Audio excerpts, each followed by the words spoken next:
So you just finished The Last House on Netflix, and you're probably asking yourself a few questions. For example, what were those creatures? Why did they trap everyone inside their homes? And why did they suddenly let the family go after 5 years? So with that said, let's answer some of those questions and let's break down the ending. Full spoilers ahead. First things first, we need to clarify that these creatures are not aliens. Now that's important to remember because it helps to better understand the ending. Now, as confirmed by the director, they're essentially an ancient species that has lived deep within Earth's ocean since long before humanity was even around. So technically, they were here first, right? So while we're watching the movie thinking it's like an alien invasion, from the creature's perspective, humans were actually the invaders, right? Humans have polluted the planet, they've warmed the oceans, and damaged the environments that they have lived in for generations. So when they finally emerge, this isn't necessarily them conquering Earth, it's more like they're taking their home back. So now knowing that explains the constant saltwater rain, their connection to the water, and also the invisible barriers trapping people inside their homes. Which is a perfect segue into why trap humanity. Now, the film never stops itself to give us like this long explanation to why everyone's trapped inside their homes, but based on everything we've seen in the movie,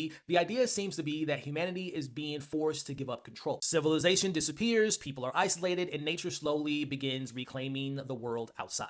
Which shows us Jason, Anne, Graham, and Ruth are managing to survive inside their house for more than 5 years. We see them grow their own food, they collect water, they even catch animals from the chimney, but eventually their entire system falls apart. It leads us into the big climax of the film. After Anne encounters one of the creatures underground and shoots it, we have another creature eventually enters their home and destroys almost everything that's kept them alive. After that encounter, that pushes Jason to his breaking point. We see the family sets up all these traps, we see the house floods, everyone nearly drowns, and eventually Jason manages to harpoon one of the creatures. For the first time, they have an advantage. They can kill the creature, but this is where Ruth tells her father to let it go. This would prove to be a very important part because Ruth has been approaching these creatures very differently than the rest of her family. So while Ruth's parents sees these creatures as monsters, she recognizes there may be intelligence there and there even might be a possibility of communication behind what they're doing. So Jason trusts his daughter, he releases the creature, and instead of attacking them, it removes the barrier around the house. So after 5 years, they're finally free, but there is one more test left. When we see the family walking around the house, there's creatures surrounding them, and for a second, you're thinking like after surviving all this, they're about to die in this very moment, but no, something happens for the better. So the creature that Jason spares comes outside, communicates with the other creatures, they don't attack them, they ultimately let them free, and they don't do that because they felt defeated, they did that because they gained their respect because the family showed them mercy. Which brings us to like the deeper meaning of this film, how it all comes together, because the movie presents itself again as this invasion story where humanity is trapped, mysterious creatures have taken over, but the ending leaves us with this, and that is, what if humanity was never supposed to defeat them? Because again, from the creature's perspective, humans are the species that took over the planet and damaged their home. So the real resolution isn't domination, it's actually coexistence. Ruth was the first one to understand that, then her father got on board, and that choice ultimately saved their family. But that does leave us with the final scene where we see the family selling off, searching for other survivors, and Ruth gets the radio and she hears someone say hello. So now we know they're not the only humans that survive, and the director has come out and said that the person that says hello on the radio is someone very iconic, but they have yet to reveal who that actually is, which makes me think that Netflix, if this does big enough numbers, they'll probably have a sequel, and whoever is behind the radio will be like some big actor. So we'll have to see, again,